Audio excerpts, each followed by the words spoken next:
very, very awkward person. And for some reason, awkward situations have a problem with me. But one time, when I was a little kid, I was probably around the age of 9 years old, or 8, or 7, or 6. But at the time, my mom wanted to go to the marketplace, and I also wanted to go to the marketplace with her, because for some reason as a kid I wanted to, go places. I was a very adventurous kid, an active kid, I guess you could say. But other than that, I was a really, really shy and awkward kid. I didn't know how to interact with people. I would always hide behind my mom whenever she was in conversations with other grown-ups. I was that type of kid. So we were going to my grandpa's tricycle. He was driving us to the market, and if you don't know what tricycles are, it's basically like a transportation in the Philippines. I don't know if they have it in other places, but they have it in the Philippines, and it looks like this. So this is the driver's seat and this is the passenger area,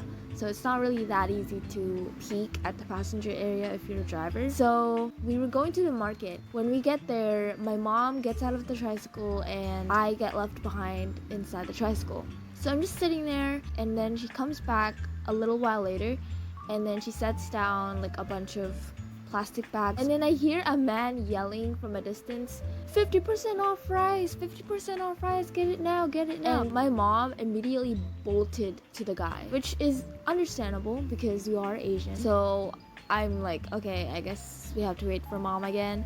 And then I started waiting, and for some reason the tricycle started moving. I don't know what's going on. So I just think to myself, okay, maybe my grandpa's just trying to get like a parking spot closer to the exit. I don't know. Let's just pay no mind to it.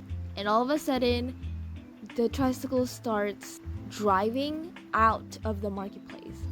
And I'm like, okay, something's off here. Something's not right here. I'm just thinking to myself, okay, maybe we are going somewhere else, and then we'll go back here, because surely he knows that mom isn't here, right? Because obviously he wouldn't leave without my mom. So I'm just sitting there kind of freaking out. All of a sudden, as we're on our way home, I hear him talk as if he was in a conversation with my mom, and I'm just freaking out on the inside. I'm panicking. I even thought of imitating my mom's voice to like answer his questions. For a couple of minutes that he's been doing this, he realizes that nobody's answering, so he peeks through the passenger seat, and then he sees me by myself, panicked, and then he started yelling at me like, oh my gosh, where's your mom? And I was like, I'm sorry,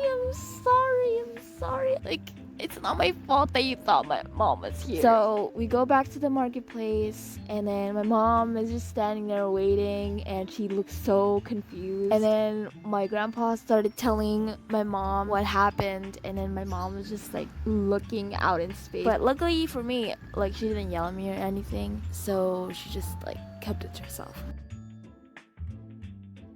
Okay, so that is the end of this video. I hope you guys enjoyed. I hope you guys also like my character, because like, as you guys can see in the last video, my character is a lot more different. I really like this new one. Actually, it's a lot more cuter, I feel like, and it's just a lot easier to draw, and sure, it isn't as colorful, but I really like it. I don't know why, but yeah. I hope you guys enjoyed this video. I have a lot more stories to tell, so stay tuned for that. I don't want to keep this video longer than it already is, so bye.